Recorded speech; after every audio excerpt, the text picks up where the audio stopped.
जिन वाणीं नमस्कृत्य मातृवत् हितकारिणीं लोकस्य वर्णनं किंचित् क्रियते यथागमम्। पंच परमेष्ठी भगवान की जय। द्वादशांग जिनवाणी माता की जय। संत शिरोमणि आचार्य भगवंत 108 श्री विद्यासागर जी महाराज की जय। परम पूज्य गुरुदेव मुनि पुंगव श्री 108 सुधा सागर जी महाराज की जय। अढ़ाई द्वीपस्थ समस्त मुनिराजों की जय।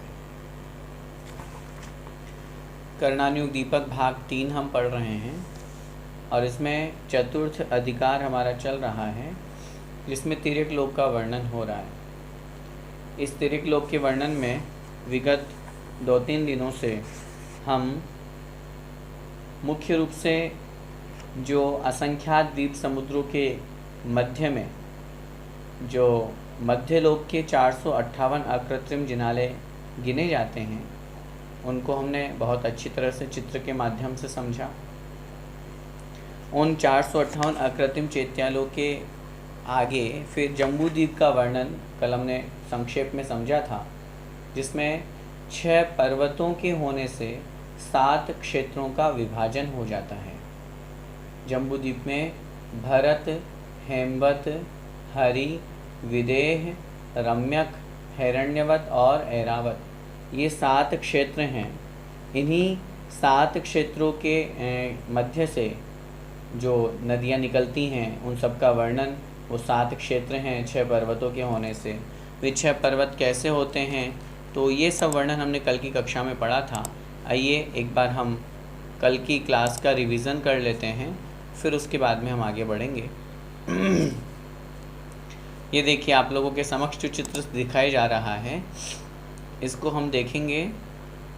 सबसे पहले 7 क्षेत्रों का विभाजन जो 6 पर्वतों से हुआ, ये हिमवन पर्वत, हिमवन पर्वत के आगे महाहिमवान पर्वत, हिमवान कहें हिमवन कहें एक ही बात है। फिर निषद पर्वत, इसके आगे चलेंगे तो नील पर्वत, रुक्मिण पर्वत और शिखरिन पर्वत। इस तरह से ये 6 पर्वत हैं। इन 6 पर्वतों के होने से 7 क्षेत्र बन गए। ये देखिए नीचे भरत, फिर उसके बाद में हेमवत, हेमवत क्षेत्र, फिर हरि क्षेत्र, ये बीच का मध्य का विदेह क्षेत्र, फिर रम्यक क्षेत्र, हिरण्यवत क्षेत्र और ऐरावत क्षेत्र। इस तरह से 6 पर्वतों के माध्यम से 7 क्षेत्रों का विभाजन हो जाता है, 7 क्षेत्र बन जाते हैं। ये 6 पर्वत कैसे हैं, इनके बारे में हमने पढ़ा था। हेमार्जुन, तपनीय, वैडूर्य, रजत, हेममयाः। आचार्य उमा स्वामी महाराज जी ने तत्वार सूत्र जी में ऐसा सूत्र लिखा है। उसी के अनुसार यहाँ पे भी कथन किया गया है। हेम, सबसे पहला जो हिमवन नाम का पर्वत है, वह हेम अर्थात स्वर्ण वर्ण वाला है। दूसरा अर्जुन अर्थात चांदी, सफ़ेद चांदी के वर्ण वाला है। तपनीय, निषद पर्वत जो है वो तपाए हुए सोने के वर्ण वाला है, कुछ लालिमा लिए हुए। इसके बाद में नील पर्वत जो है वो वैडूर्य, नीलमणि के समान है, वर्ण वाला, नीले वर्ण वाला। फिर रुक्मिण पर्वत रजत मतलब चांदी के वर्ण वाला है। और शिखरिन अर्थात शिखरी पर्वत जो है वह हेम अर्थात स्वर्ण वर्ण वाला है। मैंने कल इस विषय में आप लोगों से निवेदन किया था।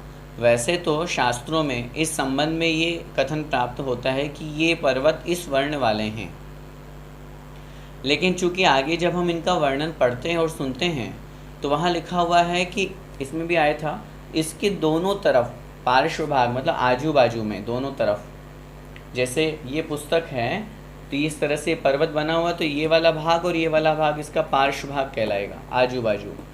ये चित्र विचित्र मणियों से खचित हैं।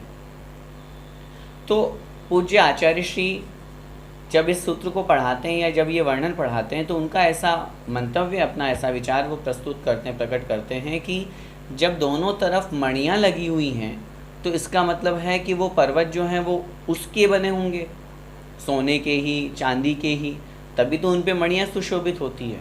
और संस्कृत में एक मयट प्रत्यय होता है, हेम मयाह शब्द का प्रयोग किया है, तो इसलिए उनका अपना विचार है और वो विचार यहाँ कुछ सिद्ध भी हो रहा है। लेकिन आचार्यों ने शास्त्रों में जो इनको इस वर्ण वाला माना है तो वो भी अपन को ग्रहण करना है। तो हम ये कह सकते हैं कि इस संबंध में अपने को 2 प्रमाण प्राप्त होते हैं और इस तरह से ये पर्वतों की विशेषता थी।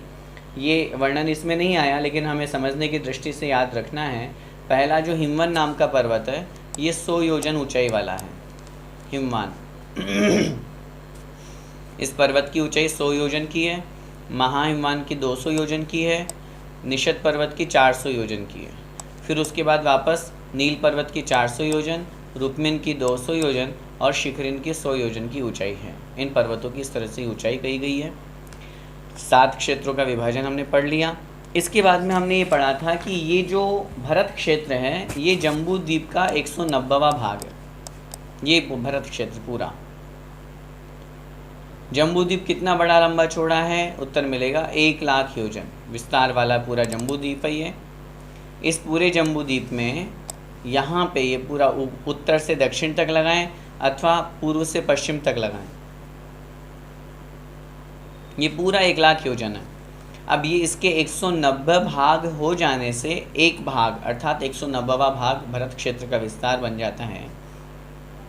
इसको घटित करने के लिए हमने 1 लाख में अगर हम 190 का भाग देते हैं तो 526 सही 6/19 योजन वहाँ पर घटित हो जाता है। और 190वां भाग लगाने के लिए भी कल मैंने आपसे एक छोटा सा तरीका बताया था।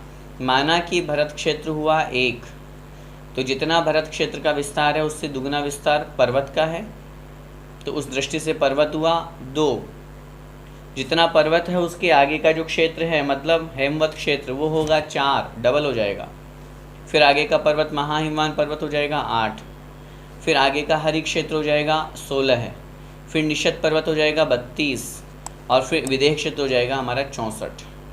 और विदेह क्षेत्र तक दुगनी दुगनी रचना है, उसके आगे की जो रचना वो और वापस आधी आधी है, उत्तरा दक्षिण तुल्याहा। तो उस दृष्टि से लगाएंगे तो वापस नील पर्वत जो है वह 32, फिर रम्य क्षेत्र 16 है, रुक्मिन पर्वत जो है वह 8, हैरण्यवत क्षेत्र 4, शिखरिन पर्वत 2 और ऐरावत क्षेत्र 1। माना कि इस तरह से 1, 2 संख्या आदि लगाने पर टोटल जब हम इस संख्या को करेंगे तो ये हमारी संख्या आ जाएगी कुल 190। जब 190 हमारी संख्या आ गई तो उस दृष्टि में हमको ये ध्यान रखना है कि 190 का एक भाग हमने भरत क्षेत्र को 1 मान के चले थे, तो इस अपेक्षा से ये 190वां भाग सिद्ध हो जाता है। यहाँ तक हमारा हो गया था। आइए अब हम आगे बढ़ते हैं। आप सभी से मेरा निवेदन, पेज नंबर 64 निकाल लीजिए और प्रश्न संख्या 192। इसी चित्र को सामने रखते हुए हम और अधिक इसको समझते हैं कि किस प्रकार ये कथन यहाँ पे किया गया है। देखिए, कुलाचलों पर स्थित सरोवरों के नाम क्या हैं? सरोवरों में स्थित कमल और उन पर स्थित देवियों का सामान्य परिचय क्या है? प्रश्न यहाँ पर ये किया जा रहा है कि ये जो 6 पर्वत बने हुए हैं, इन 6 पर्वतों में, इन 6 पर्वतों के ऊपर तालाब बने हैं, उन तालाबों से नदियाँ निकलती हैं। ये वर्णन हम पढ़ेंगे यहाँ पे आगे। तो उस दृष्टि से यहाँ पर ये कथन किया जा रहा है कि ये जो तालाब हैं वो किस नाम वाले हैं और उन पे जो रहने वाले देवियाँ हैं वो कहाँ रहती हैं, किस प्रकार वो वर्णन। देखिए, हिमवन आदि 6 कुलाचलों पर क्रम से पद्म, महापद्म, तिगिंच, केशरी, केसरिन, महापुंडरिक और पुंडरिक नाम के सरोवर हैं। कौन से सरोवर हैं? ये 6 सरोवर। ये देखिए चित्र आप लोगों के समक्ष हैं। ये हिमवन पर्वत के ऊपर पद्म नाम का तालाब, ये देखिए ये ऐसे। फिर महाहिमवन पे महापद्म नाम का तालाब, निषद पर्वत पर तिगिंच नाम का तालाब, नील पर्वत पर केशरी नाम का तालाब, रुक्मिन पर्वत पर महापुंडरिक नाम का तालाब और शिखरिन पर्वत पर ये पुंडरिक नाम का तालाब है। इस तरह से ये 6 पर्वतों के ऊपर 6 तालाब बने हुए हैं। ठीक है। ये 6 तालाब बने हुए हैं। भले इस शब्द में तालाब लग रहा है, लेकिन ये बहुत बड़े विशाल हैं। इन्हीं से ये महानदियाँ निकलेंगी, गंगा, सिंधु आदि। आगे देखिए, पद्म सरोवर 1000 योजन लंबा, 500 योजन चौड़ा और 10 योजन गहरा है। ये जो पहला पद्म नाम का तालाब है, पर्वत के ऊपर बना हुआ है। ये अकृत्रिम रचना है। मन में ये शंका नहीं करनी चाहिए कि पर्वत के ऊपर पानी कहाँ से आया। पर्वत पर नेचुरल अकृत्रिम रचना है और वहाँ अनादिकाल से ये पद्म नाम का तालाब है, अनंत काल तक रहेगा। गंगा सिंधु प्रति समय बह रही है, प्रतिक्षण पानी निकल रहा है उसमें से, लेकिन उसके बावजूद भी वो कम नहीं हो सकता, समाप्त नहीं होता। अकृत्रिम रचना है। तो इसलिए ये जो पहला पद्म नाम का तालाब है, ये 1000 योजन लंबा, 500 योजन चौड़ा और 10 योजन गहराई वाला है। तथा पद्म सरोवर के मध्य में 1 योजन विस्तार वाला पृथ्वी कायिक 1011 पत्रों से युक्त कमल है। एक थोड़ा सा करेक्शन यहाँ पे कर लीजिए, पृथ्वी कायिक की जगह पृथ्वी काय लिख लीजिए। पृथ्वी कायिक तो एकेंद्रीय हो गया, ये एकेंद्रीय नहीं है, ये पृथ्वी काय है, मात्र पृथ्वी का बना हुआ है। क्या मतलब हुआ? इस पद्म नाम के तालाब में 1 योजन विस्तार वाला एक कमल बना हुआ है। वो कमल मुख्य रूप से जो है उसके यहाँ पे कथन किया गया है, पृथ्वी का 1011 पत्रों से युक्त। वो जो कमल है वो बहुत विशाल है, 1 योजन की बात चल रही है, क्योंकि यहाँ जितनी भी रचनाएं सब महायोजन की रचनाएं हैं। क्योंकि जब हम द्वीप समुद्रों के और ये सारा का सारा वर्णन पढ़ते हैं, वहाँ हमें लगाना है महायोजन, 2000 कोस वाला। तो उस बड़े विशाल कमल के चारों तरफ 1011 पत्ते बने हुए हैं, वो सब पृथ्वी का आए हैं, पृथ्वी के नेचुरल बने हुए हैं। इसी प्रकार 6 कुलाचलों के मध्य में स्थित कमलों पर क्रम से श्री, ह्री, धृति, कीर्ति, बुद्धि और लक्ष्मी नाम की देवियाँ रहती हैं। विशेषता क्या समझनी है? यहाँ ये वर्णन नहीं आया, लेकिन अपने को समझना ये है, पद्म नाम के तालाब का जितना विस्तार है उससे दुगना विस्तार किसका होगा? महापद्म नाम के तालाब का। ये देखिए, महापद्म नाम का जो तालाब है, ये पद्म नाम का तालाब 1000 योजन लंबा, 500 योजन चौड़ा और 10 योजन गहरा था, और उस पर 1 योजन का कमल था। ठीक है, अब आगे बढ़ेंगे महापद्म पे। तो महापद्म पे क्या होगा? महापद्म 2000 योजन लंबा, 1000 योजन चौड़ा, 20 योजन गहरा और 2 योजन का कमल। विषय थोड़ा सा ध्यान से समझिए, क्योंकि ये विषय यहाँ पे लिखा हुआ नहीं है, पुस्तक में नहीं लिखा हुआ। आगे आगे के जो समुद्र है, आगे आगे के जो तालाब हैं और उन तालाबों में जो कमल हैं, उनकी रचना दुगनी दुगनी है। कहाँ तक? विदेह क्षेत्र तक, उससे आगे नहीं। समझ में आई बात? फिर आगे बढ़ेंगे, तिगिंच की तरफ जाएंगे। अगर लिखना हो तो आप इंडिकेशन के लिए अपनी कॉपी में नोट कर सकते हैं, क्योंकि पुस्तक में ये विषय नहीं है। इसलिए 1000 योजन लंबा, 500 योजन चौड़ा, 10 योजन गहरा और 1 योजन का कमल। आगे बढ़ेंगे, महापद्म नाम का तालाब डबल होगा उससे, तो 2000 योजन लंबा, उससे आधा 1000 योजन चौड़ा, उससे डबल 20 योजन गहरा और 1 योजन से दुगना होगा तो 2 योजन का कमल वहाँ पर बना हुआ है। ठीक है, आगे बढ़े तिगिंच की तरफ।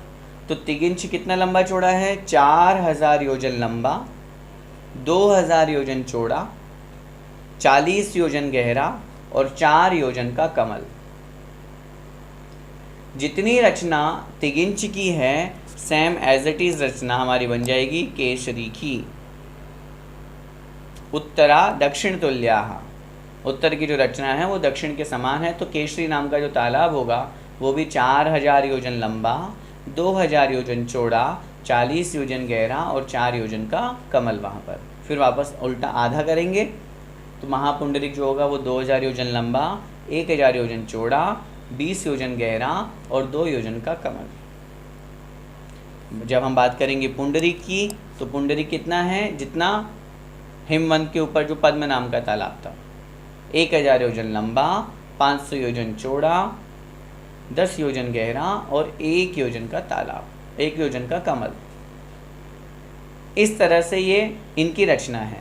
अब ये जो कमल बने हुए हैं, पृथ्वी काय है, ये पृथ्वी के बने हुए हैं, इन पे क्या है, इन पे महल बने हुए हैं, बहुत सुंदर महल बने हुए हैं, जिनमें ये कौन रहता है, जिनमें 6 देवियाँ रहती है। ये देखिए यहाँ लिखा हुआ नहीं है लेकिन समझना है। पद्म नाम के तालाब में श्री देवी, महापद्म नाम के तालाब में ह्री देवी, फिर तिगिंच नाम के तालाब में धृति देवी। आगे बढ़ेंगे, केशरी नाम के तालाब पे जो पृथ्वी काय का कमल बना हुआ है, उस कमल पे जो महल बना हुआ है उस पे कीर्ति देवी, महापुंडरीक पे बुद्धि देवी, और फिर उसके बाद में पुंडरीक नाम के तालाब में जो कमल है उस पे जो महल बना हुआ है उस पे लक्ष्मी नाम की देवी रहती है। ये 6 देवियाँ रहती है इन 6 तालाबों के ऊपर। आगे देखिए क्या लिख रहे हैं, कमलों की कर्णिका पर इन देवियों के भवन बने हुए हैं जो 1 कोस लंबे, आधा कोस चौड़े और कुछ कम 1 कोस ऊंचे तथा सफ़ेद रंग के हैं। कहाँ पे बने हुए इनके महल, ये जो कमल की कर्णिकाएँ निकली होती ना, अगर अपन किसी लोटस को, कमल को वो ध्यान से देखेंगे तो बहुत छोटी छोटी सी उसकी कर्णिकाएँ निकली होती है, उस पे इनके कमल पूरे भवन बने हुए हैं। उन भवन का भी वहाँ विस्तार बता दिया है। मुख्य कमल के अतिरिक्त अन्य कमलों में सामानिक एवं पारिषद जाति के देव रहते हैं, क्योंकि मुख्य कमलों में तो ये रहती हैं देवियाँ, और अन्य जो और दूर से बहुत सारे कमल बने हुए हैं छोटे छोटे बहुत सारे, वो भी सब पृथ्वी का आए हैं, उनमें भी उनके सामानिक और पारिषद जाति के जो देव हैं उनके भवन बने हुए हैं। आचार्य उमा स्वामी महाराज जी ने तत्वार्थ सूत्र जी में सूत्र लिखा, ससामानिक परिषद का। ये देवियाँ किसके साथ निवास करती है, तो उन्होंने वहाँ लिखा सामानिक और पारिषद जाति के देवों के साथ। ये सामानिक और पारिषद जाति के देव क्या कहलाते हैं, पढ़ा था हमने पहले। 10 प्रकार के पद होते हैं, इंद्र, सामानिक, त्रायस्त्रिंश, पारिषद, आत्मरक्ष, लोकपाल, अनीक, प्रकीर्णक, आभियोग्य, किलविशिक, ये 10 प्रकार के पद हैं। इन 10 प्रकार के पदों में एज ए स्टेटस देवों में, उनमें से जब हम सामानिक की बात करते हैं तो जो गुरु एवं पिता के समान पूज्य होते हैं, वंदनीय होते हैं, सम्माननीय होते हैं, वे कहलाते हैं हमारे सामानिक जाति के देव। और पारिषद जाति के देव कौन से कहलाते हैं, पारिषद का मतलब था सभासद, सभा में उपस्थित जो लोग हुआ करते हैं वो पारिषद जाति के देव कहलाते हैं। तो पारिषद जाति के देव का तात्पर्य सभा में जो बैठे हुए रहते हैं। तो ऐसे देवों के साथ में, क्योंकि ये देव इनके पति रूप में नहीं होते, आचार्यों ने लिखा, आगे इसमें अभी आएगा वर्णन, ये देवियाँ प्रारंभ की 3 देवियाँ सौधर्म इंद्र की अनुचारिणी आज्ञानुचारिणी हैं, और बाद की 3 देवियाँ ईशान इंद्र की आज्ञानुचारिणी हैं। इन देवियों का कोई पति स्वामी नहीं है। सामानिक और पारिषद जाति के देव जो जैसे पद वाले हैं तदनुसार ये व्यवहार करते हैं। ये मतलब यूँ कह सकते हैं एक अपेक्षा मात्र से कि ब्रह्मचारिणी व्रत होती है, इनके व्रत नहीं होता, लेकिन इनके कोई देव पति के रूप में, स्वामी के रूप में नहीं होता है। आगे देखिए, इन देवियों की आयु 1 पल्य प्रमाण की होती है, फिक्स है, कम ज़्यादा नहीं, पल्योपम स्थित यह है, 1 पल्य की आयु वाली ये देवियाँ होती है। ये देवियाँ भवनवासिनी हैं। प्रारंभ की 3 देवियाँ सौधर्म इंद्र की और अंत की 3 देवियाँ ऐशान इंद्र की आज्ञाकारिणी होती है। आज्ञाकारिणी का तात्पर्य होता है आज्ञा में चलने वाली, इनके अनुसार जैसा सौधर्म इंद्र आज्ञा करते हैं उस अनुसार वो वैसा कार्य करते हैं। प्रारंभ की 3 देवियाँ, लेकिन समझना ये भी है, ये देवियाँ भवनवासी देवियाँ हैं, भवनवासी देवों की देवियाँ हैं, लेकिन इनके कोई पति रूप में देव वहाँ पर ग्रहण नहीं होते हैं। ये देवियाँ गर्भावस्था में तीर्थंकर की माता की सेवा में तत्पर रहती हैं। जब हम पढ़ते हैं ना अष्ट देवियाँ आती है, अष्टकुमारियाँ आती है, तो अष्टकुमारियों में 6 तो ये होती हैं, श्री देवी, ह्री देवी, धृति देवी, तो ये 6 तो ये देवियाँ हुई। और 2 देवियों का नाम आचार्यों ने लिखा शास्त्रों में, शांति देवी और पुष्टि देवी। जो हम अष्टकुमारियाँ बनाते हैं ना, तो वो शब्द से प्रकट हो रहा कुमारी, और जब पंचकरण करते हैं तो कुमारी मतलब जो अनमेरिड बहनें हैं उनको अपन ग्रहण करते हैं, उनको वहाँ पर कहते हैं, और वो तद्रूप वैसा सारी की सारी क्रियाएं करती हैं कुमारी शब्द का। तो इसलिए यहाँ पर ये अष्ट कुमारियों में से 6 देवियाँ तो ये वाली ही होती है, ये अपने को ध्यान रखना है। जिस देवी की आयु पूरी हो गई, क्या होगा अब उसके स्थान पे तुरंत उसी नाम वाली कोई दूसरी देवी वहाँ पर जन्म ले लेती है। ऐसा नहीं समझना चाहिए कि वो स्थान खाली रहता हो, क्योंकि जो माता की सेवा करने वाला है या ये जो पद हैं ये रिक्त नहीं होते हैं। इस दृष्टि से यहाँ पर एक कथन किया है, सरोवर एवं कमल आदि का विस्तार विदेह क्षेत्र तक दूना दूना होता गया है। जैसा कि अभी हमने आपसे बताया था, 1000 योजन पहला है, तो दूसरा नाम जो महापद्म नाम का तालाब होगा, सरोवर होगा, वो कितना होगा, वो 2000 योजन लंबा होगा। दूना दूना कहाँ तक, विदेह क्षेत्र तक, और फिर उसके आगे पुनः आधा आधा होता गया है। उसके आगे वो आधा आधा चलता रहा, वापस उल्टा क्रम में चल जाएंगे। तो केशरी नाम का जो होगा उसका 4, फिर आगे महापुंडरिक 2000, और फिर वापस पुंडरिक 1000 योजन पे आ जाएगा। इस तरह से इस प्रश्न में 6 कुलाचल और उन कुलाचल के ऊपर जो तालाब बने हुए हैं, सरोवर बने हुए हैं, और उन सरोवरों में जो पृथ्वी काय रूप कमल बना हुआ है, उसके ऊपर जो देवियाँ निवास करती है, उनकी हमने यहाँ पर चर्चा की। ठीक है, आगे बढ़े। उपरोक्त सरोवरों से कौन कौन सी महानदियाँ निकली हुई है? पहले उत्तर पढ़ते हैं, फिर उसके बाद हम चित्र देखेंगे।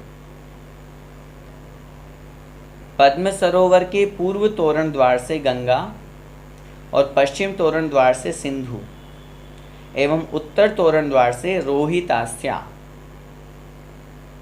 महापद्म के दक्षिण तोरण द्वार से रोहित और उत्तर तोरण द्वार से हरिकांता। तिगिंच के दक्षिण तोरण द्वार से हरित तथा उत्तर तोरण द्वार से सीतोदा। केसरिन के दक्षिण तोरण द्वार से सीता और उत्तर तोरण द्वार से नरकांता। महापुंडरिक के दक्षिण तोरण द्वार से नारी एवं उत्तर तोरण द्वार से रूप्यकूला, और पुंडरीक हृद के दक्षिण तोरण द्वार से सुवर्णकूला, पूर्व तोरण द्वार से रक्ता एवं पश्चिम तोरण द्वार से रक्तोदा नदी निकली है।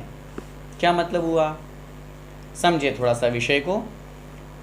पहले 1-2 दिन पहले प्रश्न भी पूछा गया था, उसमें भी उत्तर वो भी ध्यान से सुन लें और इस विषय को थोड़ा सा समझें।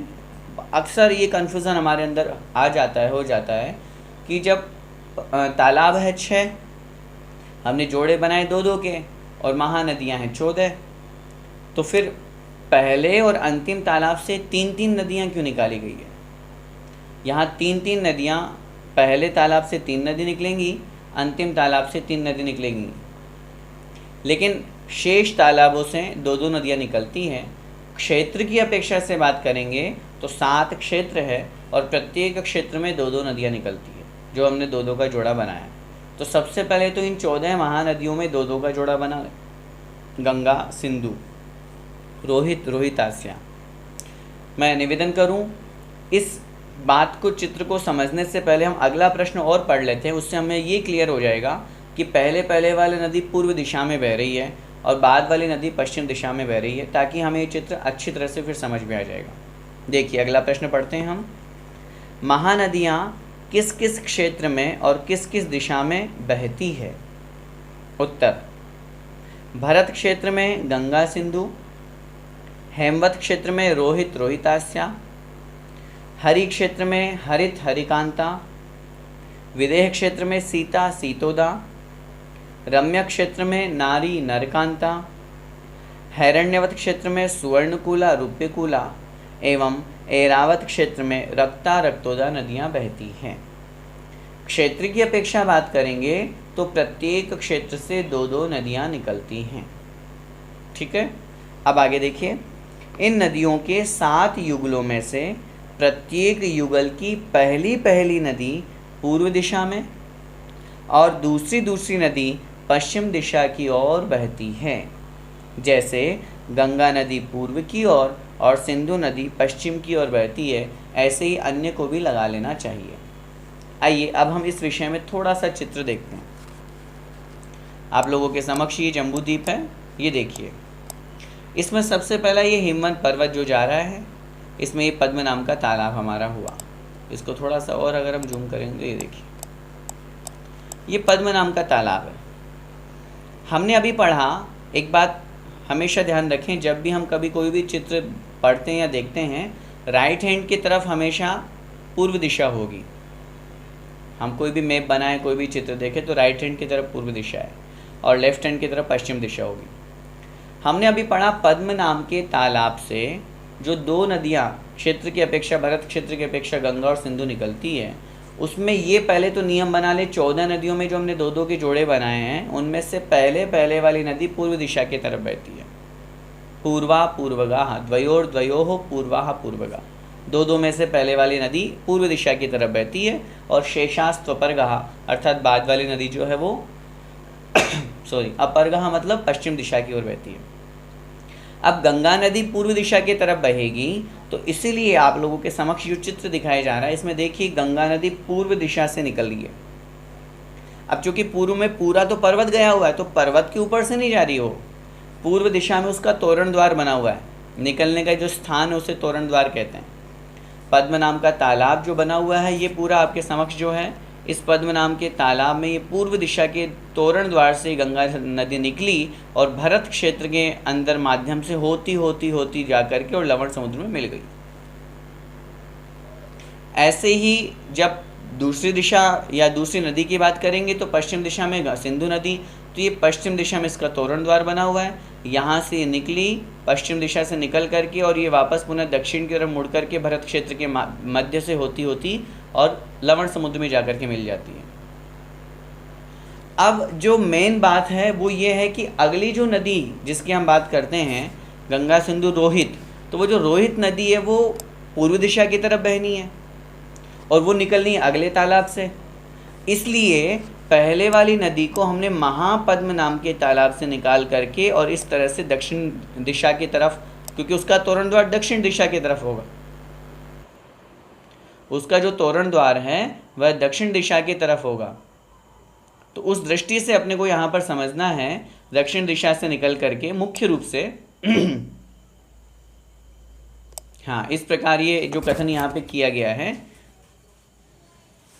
दक्षिण दिशा, ये रोहित नाम की जो नदी है, एक मिनट जी, ये जो रोहित नाम की नदी है ये कहाँ से निकलेगी? महापद्म नाम के तालाब से निकल करके, और महापद्म नाम के तालाब से निकल करके और पूर्व दिशा की तरफ बहती हुई, चूँकि चित्र में इस तरह से दिखाया गया है, अपने को मुख्य रूप से समझना है, ये इस तरह से थोड़ा सा पूर्व दिशा की तरफ तोरण द्वार से निकल करके और फिर इधर बहेगी। जैसा कि यहाँ पे कथन किया गया है कि प्रत्येक नदी जो है वो पहली पूर्व दिशा की तरफ निकलेगी, तो चित्र में एक सामान्य दृष्टि में दिखाया गया है कि ये दक्षिण की तरफ इसका मुंह दिखा दिया है, लेकिन समझना क्या है हमको, ये महापद्म नाम का तालाब जो है इसकी यहाँ, ये जो मेरा कर्सर जहाँ जा रहा है, यहाँ के पूर्व दिशा से निकल करके और फिर वापस नीचे दक्षिण की तरफ आ जाएगी और निकल करके फिर पूर्व दिशा की तरफ बह करके और लवण समुद्र में जाके मिल जाएगी। और रोहितास्या नदी जो है ये उत्तर दिशा की तरफ तोरण द्वार से निकलेगी, क्योंकि पूर्व और पश्चिम से तो गंगा और सिंधु निकल गई थी, तो इस दृष्टि से ये उत्तर दिशा की तरफ जो इसका तोरण द्वार बना हुआ है, यहाँ से निकल करके और हेमवत क्षेत्र के बीचों बीच से मध्य से होकर के रोहितास्या नदी जाकर के लवण समुद्र में मिल जाती है। तो इस प्रकार यहाँ पर हमको ये समझना है कि पद्म नाम के तालाब से गंगा, सिंधु और रोहितास्या नदी निकली है। ये कन्फ्यूज़न में हमको नहीं होना कि यहाँ से हमने रोहित क्यों नहीं निकाली। कोई प्रश्न कर सकता है कि जब पद्म नाम के तालाब से 3 नदियाँ निकालनी थी तो आपने यहाँ पर रोहितास्या को क्यों निकाला? उत्तर मिलेगा, प्रत्येक तालाब से पहली नदी पूर्व दिशा की तरफ बहनी है, इसलिए महापद्म नाम के तालाब से जब हम जोड़े रूप पहली नदी की बात करेंगे तो वो पूर्व दिशा की तरफ निकलेगी जो रोहित नाम की होगी, इसलिए हमने उसको वहाँ पर पूर्व दिशा की तरफ मोड़ा है, तो पश्चिम दिशा की तरफ रोहितास्या ही शेष बचेगी जो कि पद्म नाम के तालाब से निकलती है। इसलिए पहले पद्म नाम के तालाब से गंगा नदी, सिंधु नदी और रोहितास्या नदी, ये 3 नदियां यहाँ पर निकलती है। क्षेत्र की अपेक्षा से बात करेंगे तो आइए एक बार पहले क्षेत्र की अपेक्षा से समझते हैं। क्षेत्र की अपेक्षा से भरत क्षेत्र से गंगा और सिंधु नदी, हेमवत क्षेत्र से ये देखिए रोहित और रोहितास्या नदी, इसके बाद में हरि क्षेत्र से हरित और हरिकांता नदी, ये हरित नाम की नदी, हरि बोले या हरित बोले इनकी बात है। फिर उसके बाद में विदेह क्षेत्र से बात करेंगे तो ये सीता नदी और इधर पश्चिम की तरफ सीतोदा नदी। जब हम आगे बात करेंगे रम्य क्षेत्र की, तो रम्य क्षेत्र की अपेक्षा से नारी और नरकांता ये दो नदियाँ। इसके बाद में हैरण्यवत क्षेत्र से सुवर्णकूला और रूप्यकूला, और फिर उसके पश्चात पुंडरीक तालाब से जब हम ऐरावत क्षेत्र की बात करेंगे तो ऐरावत क्षेत्र में रक्ता और रक्तोदा ये दो नदियाँ निकलती हैं। तो इस प्रकार यहाँ पे जो कथन किया गया है यह हमें इसी दृष्टि से समझना चाहिए, क्षेत्र की अपेक्षा से दो दो नदियाँ निकलती है, और जब हम बात करते हैं तालाब की अपेक्षा से तो पहला जो हमारा तालाब है जो पद्म नाम का तालाब है वो, और जो अंतिम तालाब है पुंडरिक, उससे तीन नदियाँ निकलती हैं। अभी जो हमने पहला पद्म नाम का तालाब पढ़ा था वो देखें, गंगा नदी पूर्व की तरफ और सिंधु नदी पश्चिम की तरफ, और पुनः उत्तर तोरण द्वार से निकल करके रोहितास्य नदी निकल गई। महापद्म नाम के तालाब से देखिए, जो भी हमने यहाँ पे पहले वाले प्रश्न के उत्तर में पढ़ा था, महापद्म नाम के तालाब से रोहित नदी और फिर उसके बाद में इधर हरिकांता नदी निकलती है। वापस प्रश्न संख्या 193 में आ जाइए और उससे मिलाते जाइए। देखिए, महापद्म के दक्षिण तोरण द्वार से, ये दक्षिण तोरण द्वार से रोहित और उत्तर तोरण द्वार से हरिकांता नदी, ये दक्षिण से यहाँ से निकलती है, निकल रही है दक्षिण तोरण द्वार, वो बह रही है पूर्व में, पूर्वगाह, वो अपन को वहाँ अर्थ ग्रहण करना है। इसके बाद में फिर हमने आगे पढ़ा था, तो तिगिंच नाम के तालाब से दो नदियाँ जो निकलती है, दक्षिण तोरण द्वार से हरित और उत्तर तोरण द्वार से सीतोदा। ये देखिए, तिगिंच नाम के तालाब से ये दक्षिण तोरण द्वार से हरि नदी निकली, और इधर से उत्तर तोरण द्वार से इस तरह से घूम करके, क्योंकि यहाँ सुमेरु पर्वत आ जाता है, तो इस तरह से थोड़ा सा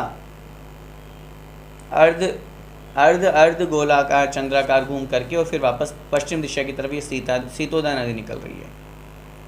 फिर उसके बाद आगे चर्चा करेंगे, तो केशरी नाम के तालाब से सीता नदी और इधर पश्चिम की तरफ नरकांता नदी। महापुंडरिक नाम के तालाब से नारी नदी और फिर उसके पश्चात इधर रूप्यकूला नदी, और पुंडरिक नाम के तालाब से पूर्व दिशा की तरफ दक्षिण तोरण द्वार से निकल करके सुवर्णकूला, और फिर पूर्व तोरण द्वार से रक्ता और पश्चिम तोरण द्वार से रक्तोदा। इस तरह ये 6 तालाबों से 14 नदियाँ निकलती हैं। समझ में आ रहा है विषय? आप सभी लोगों ने अगर तत्वार्थ सूत्र जी पढ़ा है, तीसरा अध्याय पढ़ा है, तो आपको ये विषय समझ में आ रहा होगा।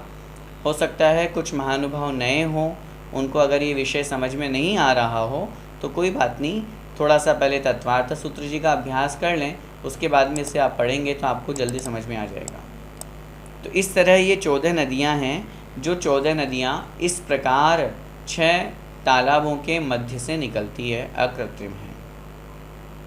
ठीक है, अगला प्रश्न देखिए, गंगा सिंधु आदि महानदियों की सहायक नदियों का क्या प्रमाण है? क्या मतलब हुआ?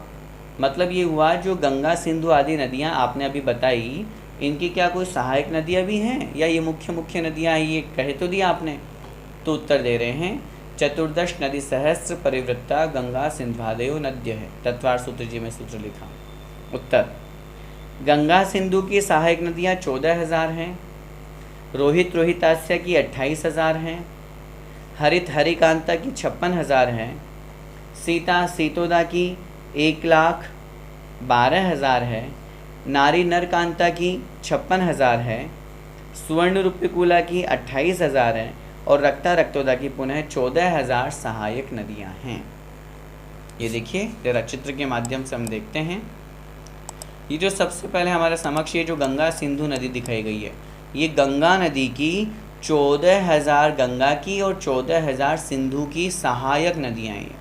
ये तो मुख्य नदियाँ हैं, और ये नदी कोई सामान्य छोटी मोटी नदी नहीं है, बहुत विशाल नदी है। अभी हम कल भरत क्षेत्र के विस्तार के बारे में समझेंगे अच्छी तरह से, उसमें हम ये समझेंगे। प्रश्न अक्सर लोगों का ये होता है, वर्तमान में जो गंगा सिंधु नदी है, क्या ये जो बह रही है वो यही है क्या? उत्तर मिलेगा।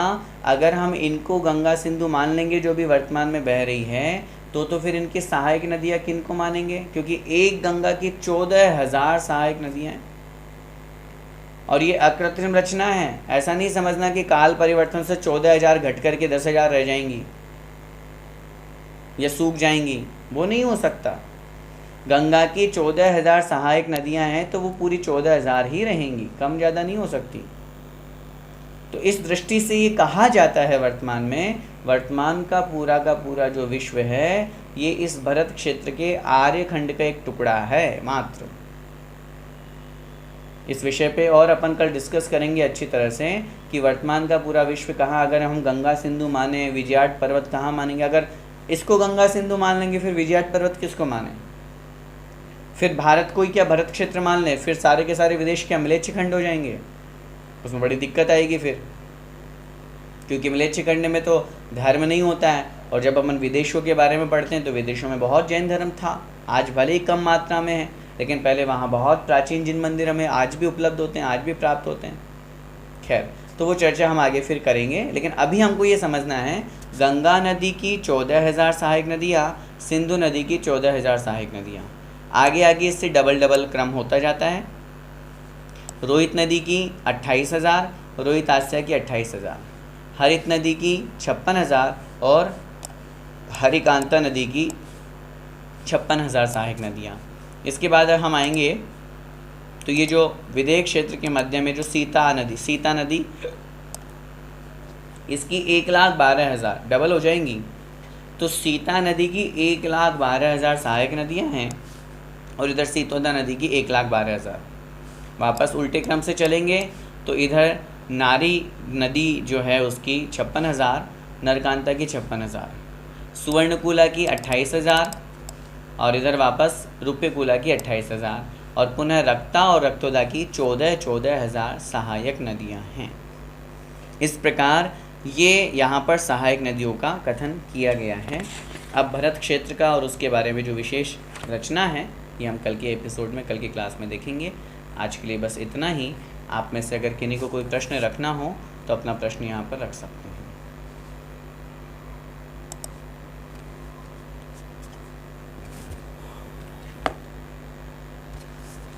प्रतीक जी जैन,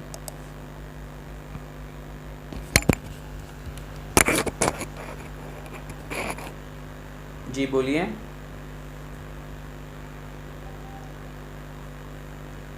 प्रतीक जी आपकी आवाज़ नहीं आ रही है, आप बोले।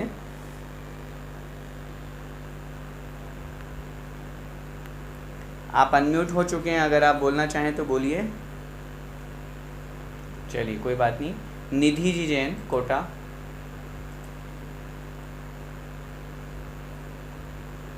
भैया जय जिनेंद्र। जी बोलिए।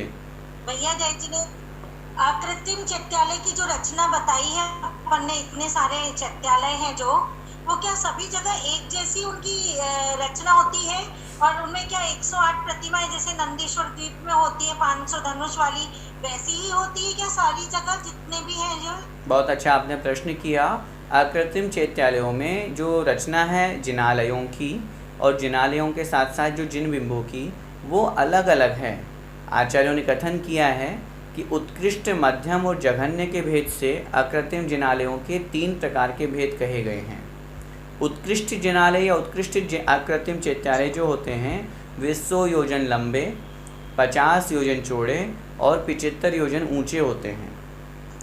मध्यम अवगाहना वाले जो जिनालय होते हैं वे 50 योजन लंबे, 25 योजन चौड़े और 37.5 योजन ऊंचे होते हैं। जघन्य अवगाहना वाले जो जिनालय होते हैं वो 25 योजन लंबे, 12.5 योजन चौड़े और 18.25, 18 से 3/4 जो आएगा दोनों के बीच का हिस्सा, वो उतनी ऊंचाई वाले वो जिनालय होते हैं।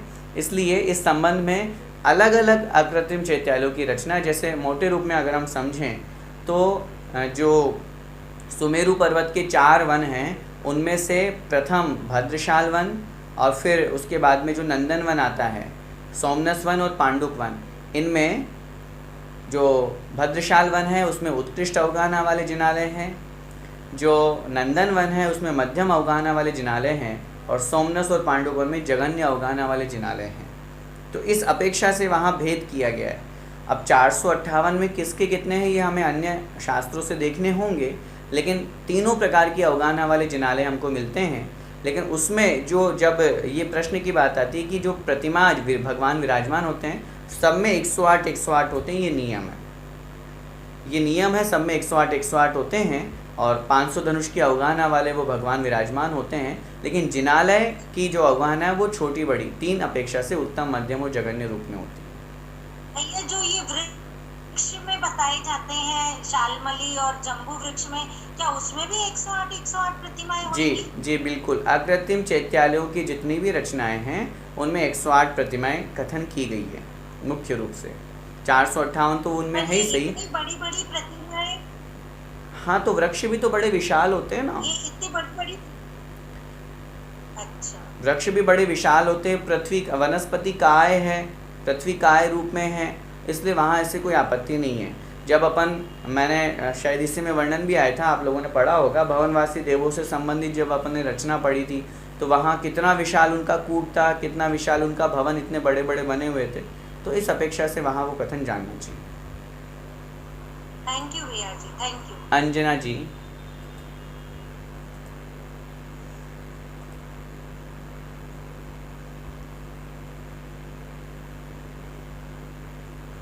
अंजना जी अनम्यूट करें अपने आप को। माया जी अनम्यूट करें।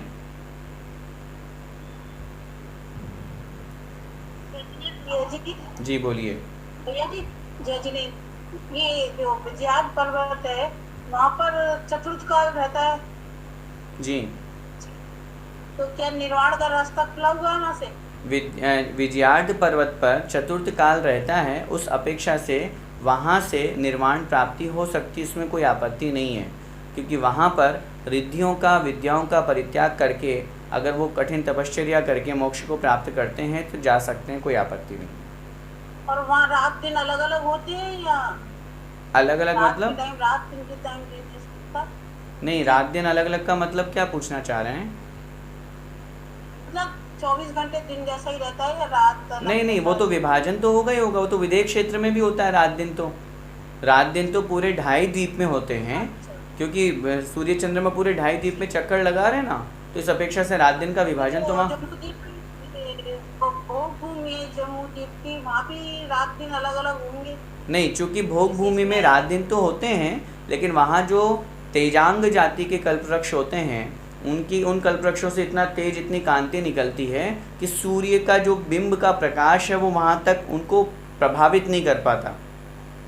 क्योंकि हमें वो प्रसंग याद रखना चाहिए, जब भोग भूमि का अंत हो रहा था तो उस समय जब राजा नाभिराय के पास में प्रजाजन पहुँचती है और वो जाकर के निवेदन करती है कि ये सूर्य चंद्रमा उनको दिखाई देने लगते हैं, तो ये आकाश में सूर्य चंद्रमा क्या है, तो भयभीत हो जाते हैं। तो वहाँ उन्होंने उत्तर दिया कि ये सूर्य चंद्रमा तुम्हारा कोई अहित नहीं करेंगे, चिंता नहीं करो, ये तो प्रकाश देने वाले हैं।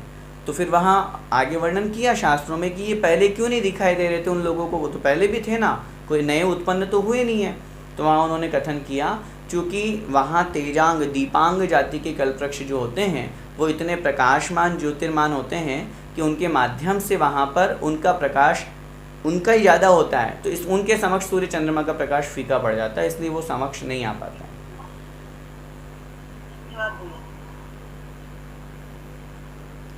नैना जी जैन,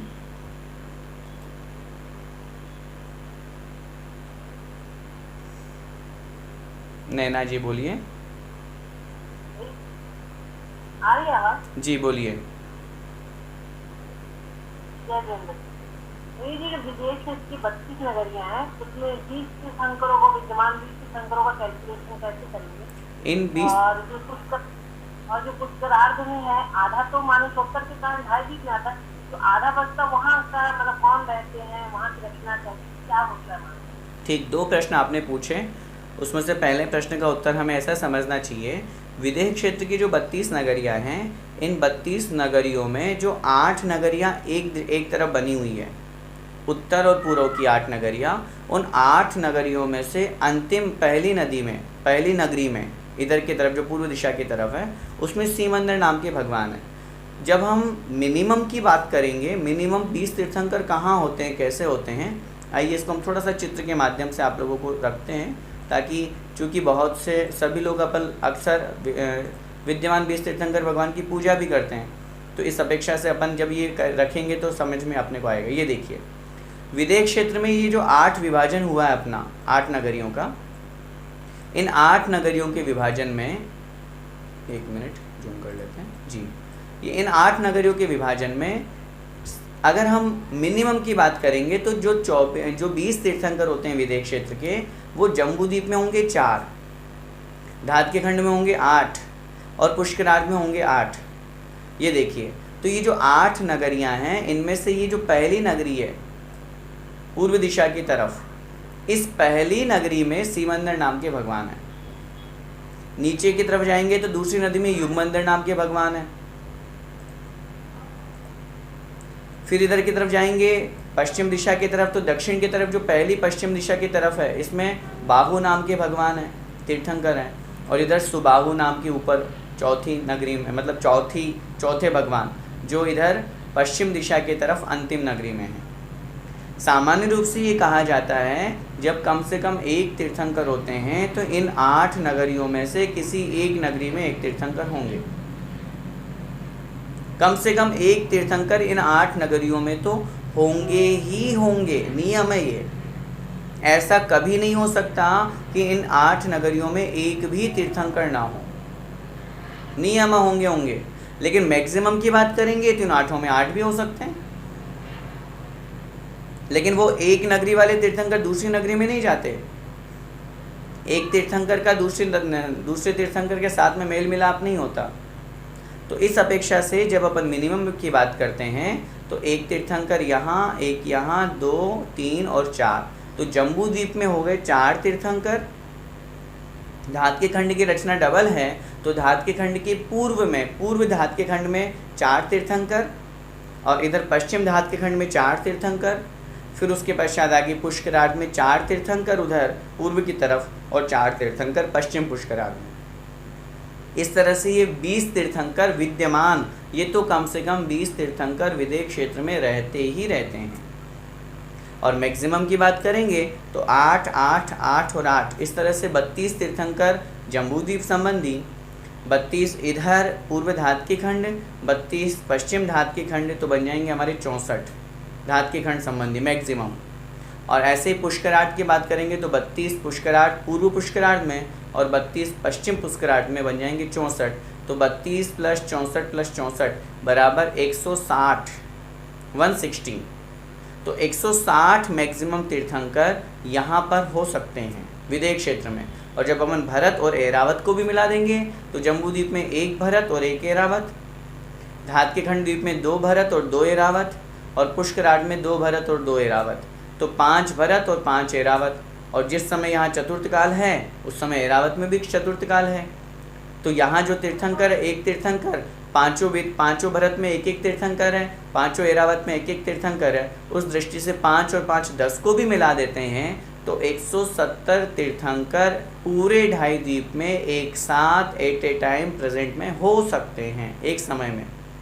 वर्तमान में नहीं है, लेकिन क्योंकि वर्तमान में यहाँ पंचम काल चल रहा है।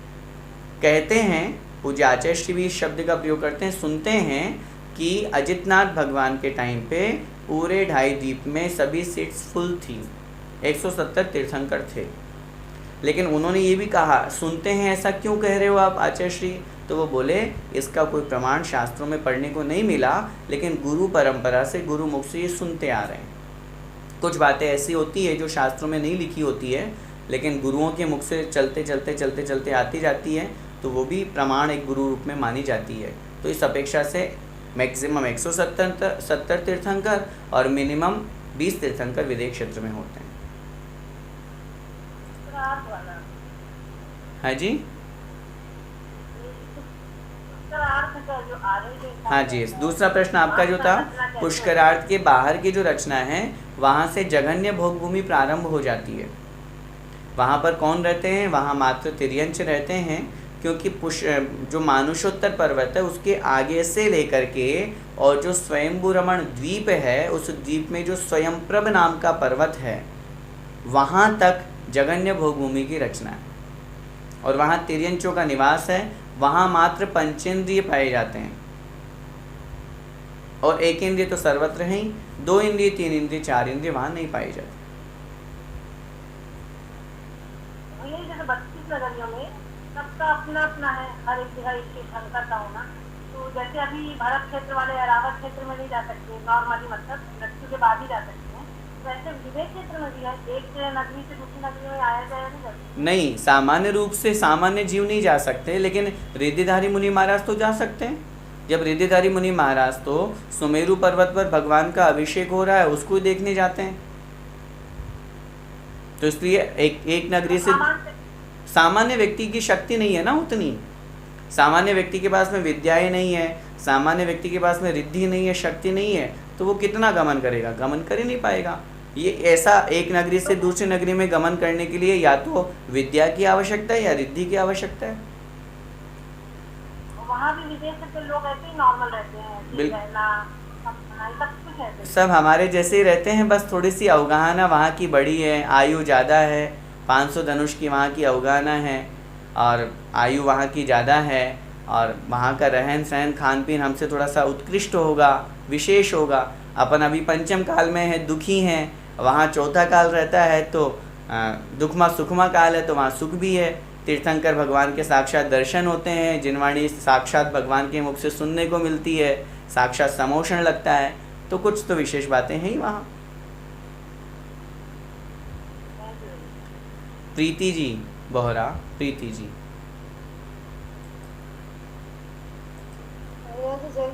जी, अपने इसमें नाभिगिरी कहाँ आएगा भैया?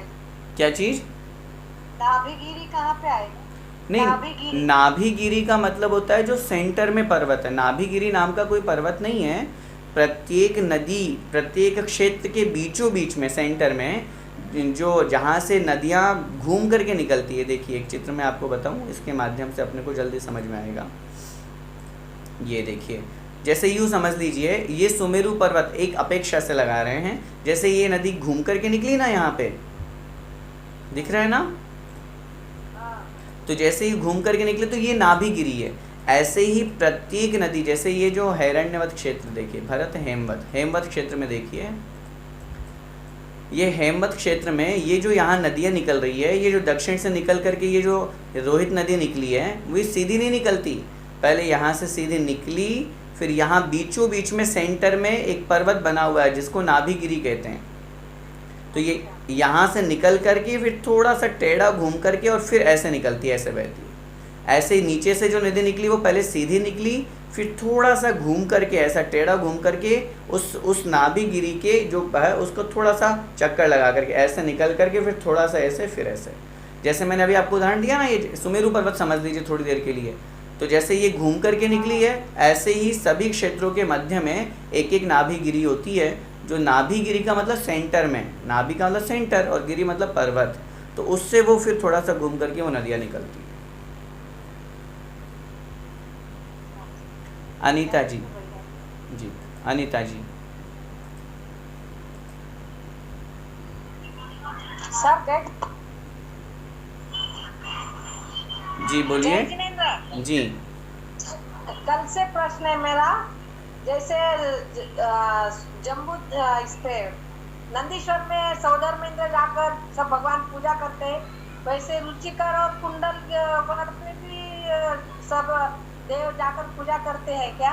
पहला मेरा निवेदन, नंदीश्वर में मात्र सौधर्मेंद्र नहीं जाते हैं, नंदीश्वर द्वीप में चारों निकाय के देव जाते हैं, भवनवासी, व्यंतर, ज्योतिष और वैमानिक। उसी तरह से क्योंकि नंदीश्वर द्वीप का तो विशेष महत्व अष्टानिका पर्व की अपेक्षा से किया गया है।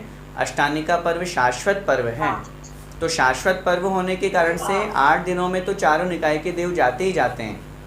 लेकिन इसके अलावा रुचिकगिरी के अथवा कुंडलगिरी के जो जिनालय हैं उनकी वंदना करने के लिए भी देवतागण वहाँ पर पहुँचते हैं, लेकिन वो विशेष रूप से किन दिनों में पहुँचते हैं ये वर्णन हमें पढ़ने को नहीं मिला।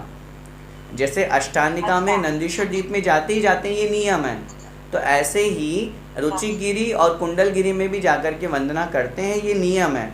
वहाँ मंदिर खाली नहीं रहते, लेकिन अब वो कब पहुँचते हैं ये हम नहीं कह सकते। लेकिन बहुत से देवतागण बहुत बार, चूँकि जो आचार्यों ने शास्त्रों में लिखा है, जो देव सम्यक दृष्टि होते हैं, जिन्हें भोगों में आनंद नहीं आता, वो तो बस अपने वहाँ पहुँचे और बस अकृत्रिम जिनालयों के दर्शन करने निकल जाते हैं।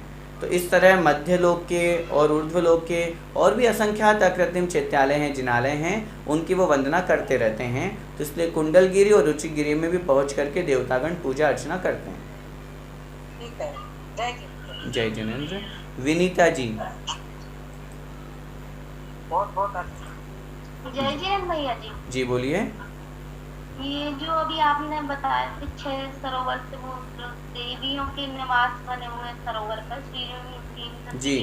लक्ष्मी जी। तो जो शांति और पुष्टि आपने जो बताए हैं, तो वो कहाँ से आती है गर्भधारण के समय, इसकी जानकारी चाहिए। इसकी जानकारी शास्त्रों में कहीं विशेष रूप से पढ़ने को नहीं मिलती है। हमने जब ये प्रश्न बहुत बार देखने की कोशिश भी की, तो वहाँ हमको ये उत्तर मिला, प्रतिष्ठा ग्रंथों में इनका नाम तो मिलता है अष्टकुमारियों का, चूँकि ये प्रतिष्ठा से संबंधित है, पंचकल्याणक आदि से संबंधित है। तो प्रतिष्ठा से संबंधित जो जैसे प्रतिष्ठा पाठ है और अन्य ग्रंथों में इनका नाम तो मिलता है, लेकिन कोई पर्टिकुलर स्थान उनका वहाँ पर नहीं दिया हुआ कि वहाँ से आती है। लेकिन रहती ढाई द्वीप में ही किसी स्थान पर रहती होंगी, ये अपन एक अनुमान लगा सकते हैं। लेकिन चूँकि हमारे कहीं पढ़ने में नहीं आया, तो इसलिए हम आपको फिक्स ये नहीं कह सकते कि ये कहाँ से आती है। बाकी नाम जरूर शास्त्रों में मिलता है कि अष्टकुमारियों में 6 देवियाँ तो ये और 2 देवियाँ शांति और पुष्टि होती है। अच्छा, एक बात और कहनी थी कि बड़े पंडित जी की बात से थोड़ा सा मन बहुत उदास था, लेकिन आपकी कक्षा पढ़ के भी बहुत बहुत संतुष्टि हो रही है। मतलब बड़ा अच्छा तैयार किया है उन्होंने और आशीर्वाद भी वो दे रहे होंगे, पक्का, ऐसा मेरा विश्वास है। ये आपका बड़प्पन है, आपकी शुभकामनाएं हैं। मैं उस योग्य तो नहीं हूँ, लेकिन जब मैंने कक्षा प्रारंभ की और मैंने बता रहे, मतलब पूरा खोल रहे हैं, तरीके से व्यवस्थित बातें करा रहे हैं, इतना मतलब उम्मीद नहीं थी हमको, बहुत अच्छा लग रहा है। ठीक है, ये आपका आशीर्वाद है। आप इसी तरह हमें आशीर्वाद देते रहें, शुभकामनाएं देते रहें। और बड़े पंडित जी से भी हम तो प्रतिपल यही स्मरण उनका करते हैं। ऐसा कोई समय नहीं जाता, दिन भर पूरा समय उनके साथ में निकलता था। तो अभी भी वो नहीं है, तो यही लगता है कि ठीक है, उनके द्वारा दी हुई शिक्षा में वो है। हमारे जीवन का तो निर्माण करने वाले वही हैं, तो वही भाव है। वो जहाँ भी है उनके आशीर्वाद का ही प्रतिफल है, इसमें हमारा कुछ नहीं है। गुरुजी और पंडित जी बहुत अच्छा था, ये बहुत खुशी अंतरंग से, मुझे बहुत खुशी है। जय जिनेंद्र। धन्यवाद। जय जिनेंद्र। अंतिम प्रश्न आज का, वर्षा जी।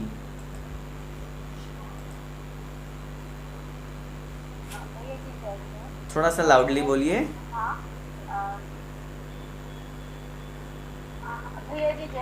जी हाँ जी, आ रही है। हेलो जी। हेलो। हाँ, मेरा ये प्रश्न था कि एक तो जो उदार फल और अद्य फल आपने समझाया, तो थोड़ा सा डिटेल में और समझा दीजिए, क्योंकि हम लोग पहले भी पढ़ चुके, तो उसके डिटेल एकदम से थोड़ा स्लो में थोड़ा समझा दीजिए कि वो कैसे, कौन सा पहला गड्ढा, दूसरा गड्ढा, तीसरा गड्ढा, वो तीनों चीज़ें थोड़ी क्लियर नहीं हुई है।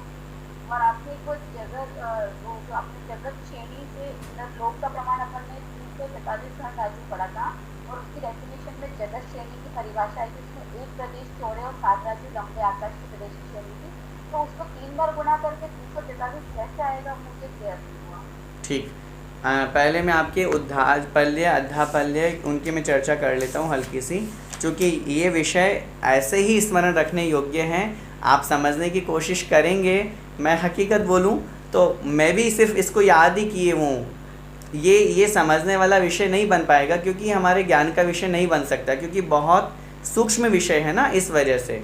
तो जो गड्ढे करने का प्रसंग है, तो पहली लाइन जो फर्स्ट लाइन है ना, वो बिल्कुल क्लियर नहीं हो रही कि उसको मतलब कैसे लिया है, क्या ये, वो पहली लाइन तो बिल्कुल तीनों की क्लियर नहीं हो रही है। देखिए, ये ज्ञान की अपेक्षा से, लेकिन मेरा क्लियरिफिकेशन आज तक नहीं होता है। ये ज्ञान की अपेक्षा से क्लियर होगा। हम सोचें कि ऐसा कोई गड्ढा बना करके अपन प्रैक्टिकल करें वो नहीं हो पाएगा। जैसे एक एग्जांपल समझिए। वो जो डेफिनेशन है, हाँ, वो डेफिनेशन ही क्लियर कर दीजिए मुझे। जी, देखिए, उद्धार पल्ले की डेफिनेशन में पढ़ रहा हूँ जी। व्यवहार पल्य की रोम राशि में से प्रत्येक रोम खंडों के असंख्यात करोड़ वर्षों के जितने समय हों उतने खंड करके।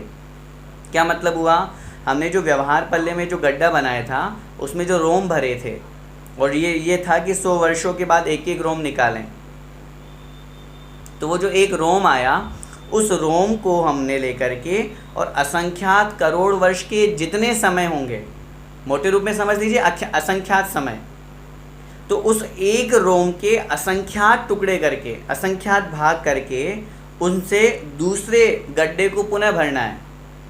पहले वाला गड्ढा जिससे अपन ने भरा था उन रोम को लेकर के और उस एक रोम के असंख्यात टुकड़े करके और उन टुकड़ों से दूसरे गड्ढे को भरना है और फिर उसके बाद में एक एक समय में एक एक रोम खंड को निकालना है, क्योंकि टुकड़े छोटे छोटे हो गए, एक रोम खंड के भी असंख्यात टुकड़े हो गए, तो उस अपेक्षा से उसमें एक एक समय में एक एक रोम खंड को निकालें। इस प्रकार जितने समय में वह दूसरा गड्ढा खाली हो जाएगा, जितने समयों में, तो वो फिर हमारा कहलाएगा उद्धार पल्य।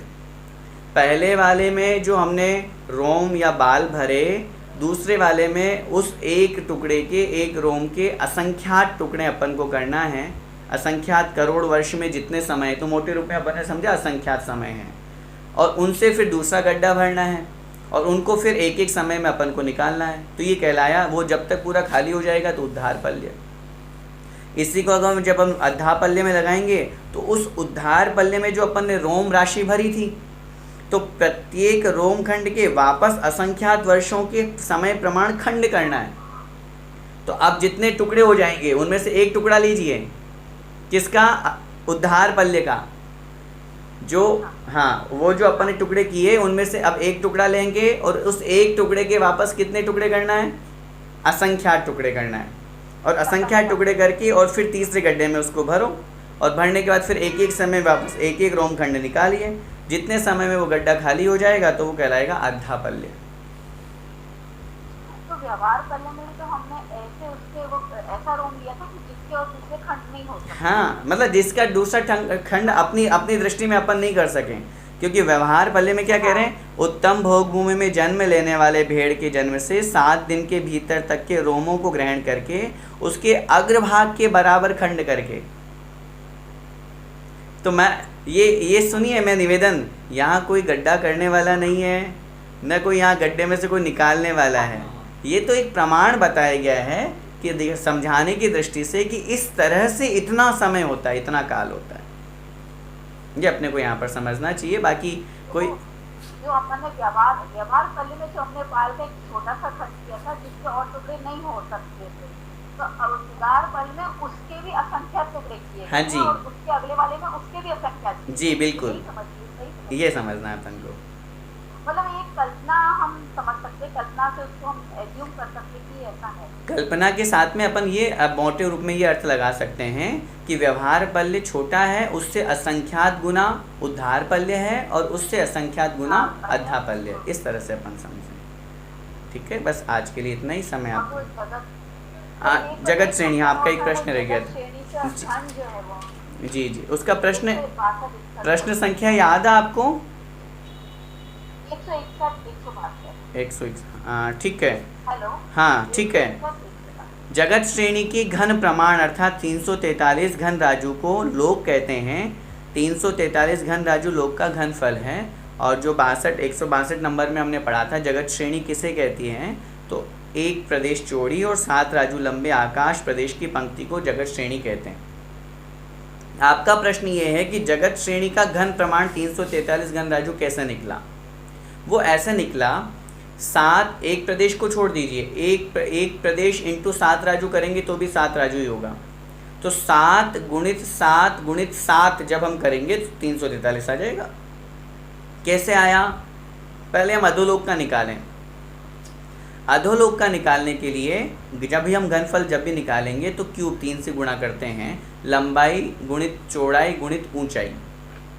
तो उस दृष्टि में अधोलोक नीचे से 7 राजू है, क्रमशः कम कम होता होता मध्य लोक के स्थान पे आ जाता 1 राजू।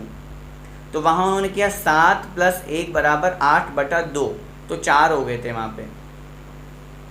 नीचे के 7 को नीचे के 7 को और मुख के 1 को जोड़ना है। जब ये किताब अपन ने प्रारंभ की थी तो घनफल निकालने के लिए अपन ने ये विधि अपनाई थी।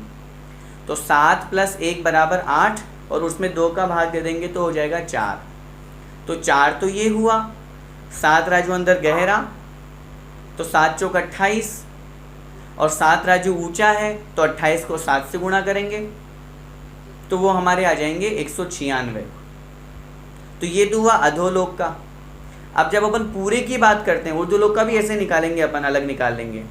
तो जब अपन पूरे की बात करेंगे तो लोक कितना, 7 राजू अंदर गहरा है, 7 राजू अंदर गहराई के साथ में उसकी जो ऊंचाई है वो 14 राजू है। उस 14 राजू को जब अपन गुणा के रूप में करेंगे बटे 2 करके तो बन जाएंगे 7 और नीचे का 7, मध्य का 1, फिर ऊपर ऊर्ध्वलोक में 5 और फिर 1। इस तरह से उनको काउंट करेंगे तो फिर वापस उसमें भाग देंगे तो बन जाएंगे 7। तो जब हम घनफल निकालेंगे तो 7 × 7 × 7 करेंगे तो 7 × 7 हो गए 49 और वापस उनको 7 से गुणा करेंगे तो इस तरह से 343 घन राजू आ जाता है। तो इसीलिए जगत श्रेणी जो है वो जगत श्रेणी भी इतनी है, 7 राजू लंबी है और 1 प्रदेश चौड़ी है। तो उस अपेक्षा से 7 राजू लंबी की अपेक्षा से उसको घन राजू क्यूब से गुणा कर देने पर, 3 से गुणा कर देने पर हमारा पूरे 3 लोक का घनफल आ जाता है। ठीक है जी। जय जिनेन्द्र। बोले द्वादशांग जनवाणी माता की जय। संत शिरोमणि आचार्य भगवंत 108 श्री विद्यासागर जी महाराज की जय। परम पूज्य गुरुदेव मुनि पुंगव श्री 108 सुधा सागर जी महाराज की जय। अढ़ाई दीपस्थ समस्त मुनिराजों की जय। सभी को सादर जय जिनेन्द्र।